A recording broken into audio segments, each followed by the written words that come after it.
간호법 제정안에 대한 윤석열 대통령의 거부권 행사에 여야 반응은 극명하게 갈리고 있습니다.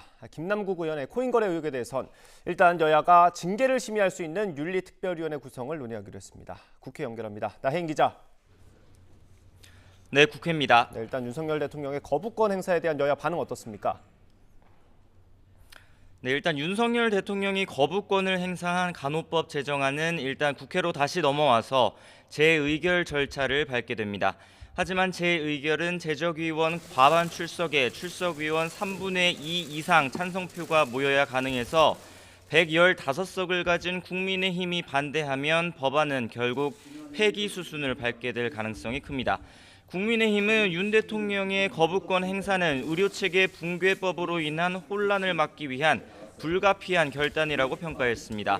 장동혁 원내대변인은 논평에서 더불어민주당은 오로지 내년 총선을 앞두고 의료계를 갈라쳐 46만 간호사의 표심을 얻겠다는 정치적 셈법으로 법안을 날치게 통과시켰다며 정략적 목적만을 위한 입법권 남용은 어떤 경우에도 허락되지 않을 거라고 강조했습니다.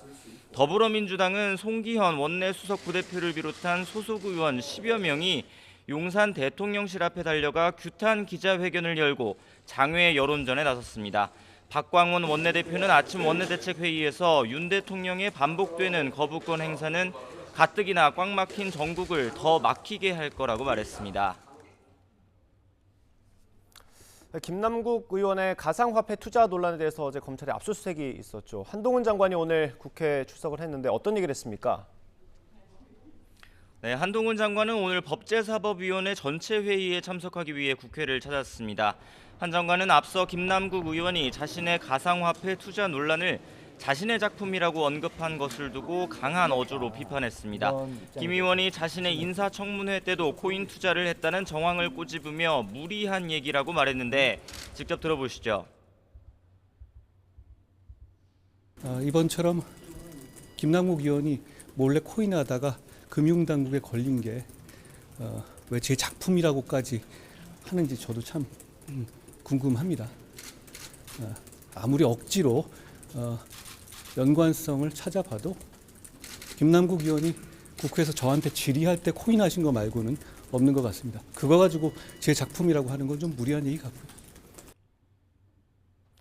더불어민주당은 일단 김 의원이 이용한 가상화폐 거래소 등에 대한 검찰의 강제 수사는 어차피 예정된 수순이었다며 큰 의미를 두지 않는 분위기입니다. 검찰이 압수수색에 나서면서 당 차원의 진상조사가 중단되는 게 아니냐는 얘기도 나왔지만 한 진상조사위원은 YTN과 통화에서 중단되는 건 아니라고 선을 그었습니다. 다만 당을 떠난 김 의원이 자료 제출 요구에 협조하느냐가 문제인데 민주당은 일단 계속 설득한다는 입장이지만 실효성에는 물음표가 뒤따르고 있습니다. 당내에선 지도부 대응이 미온적이라는 비판도 계속 이어지는 가운데 일단 국민의힘에서 김 의원에 대해 국회 차원의 징계안을 접수받은 윤리특별위원회가 오늘 오후 위원회 구성 등을 논의하기로 했습니다. 윤리특위 위원장인 민주당 변재일 의원과 여야 간사들이 만나는데 민주당 일각에서도 김 의원 징계를 요구하는 목소리가 커지고 있어서 오늘 만남에서 구체적인 논의가 이루어질지 주목됩니다.